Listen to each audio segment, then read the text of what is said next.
नयाचे सगळे भेद प्रभेद दाखवून दिले आणि जो नयाचे भेद प्रभेद जाणीव तो समयकारला व्यवस्थित जाणू शकतो, त्या चारी जाणीवाला व्यवस्थित जाणू शकतो.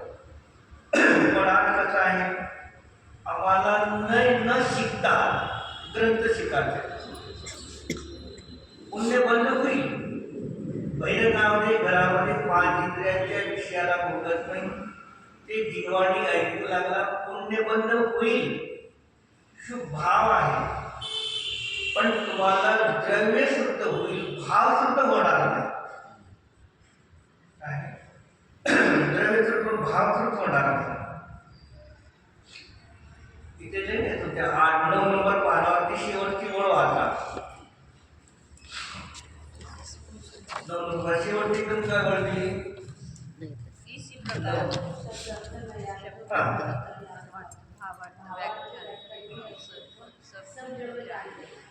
मग शब्दार्थ, नयार्थ, मतार्थ आणि आत्मार्थ हे 4 तर मिथ्याकृतीपाशी असतात.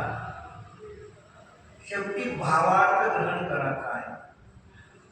भावार्थ ज्याला ग्रहण झाला त्याला 4 झाले. म्हणून मग भावार्थ ग्रहण करण्यासाठी नयार्थ पाहिजे. नयार्थामधून तुम्हाला भाव रूपाने काय ग्रहण करायचं आहे.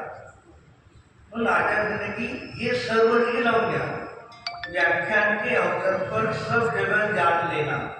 द्रव्य संग्रह दुसऱ्या गाथ्यामध्ये बोलले गेले, टीकाकार ते द्रव्य संग्रह ब्रह्मदेव आहे. म्हणजे तुम्हाला गाथा असो, टीका असो, सूत्र असो, त्याची अलंकार असो, वार्तिक असो, आणि त्या एकेका गाथेच्या, एकेका टीकाच्या, एकेका लाईनमध्ये 5 प्रकारे असतात.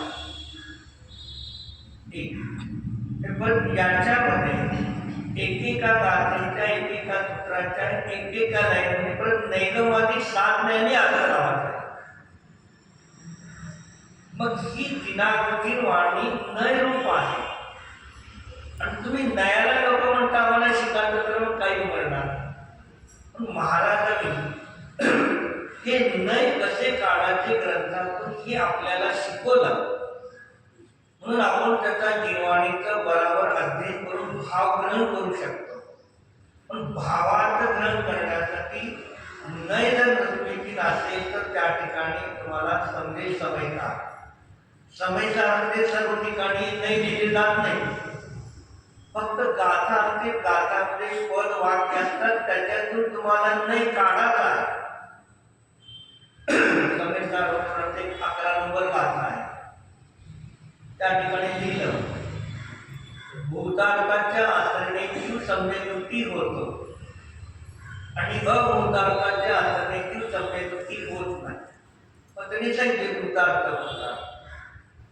भूतार्थ निश्चय नाही, अभूतार्थाचा व्यवहार नाही.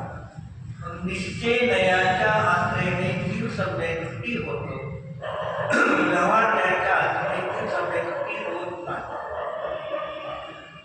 पुढे त्याची टीका करताना तिथे अजयनाथांनी सांगितलं निश्चय नाही, भूतार्थ पण आणि अभूतार्थ आहे.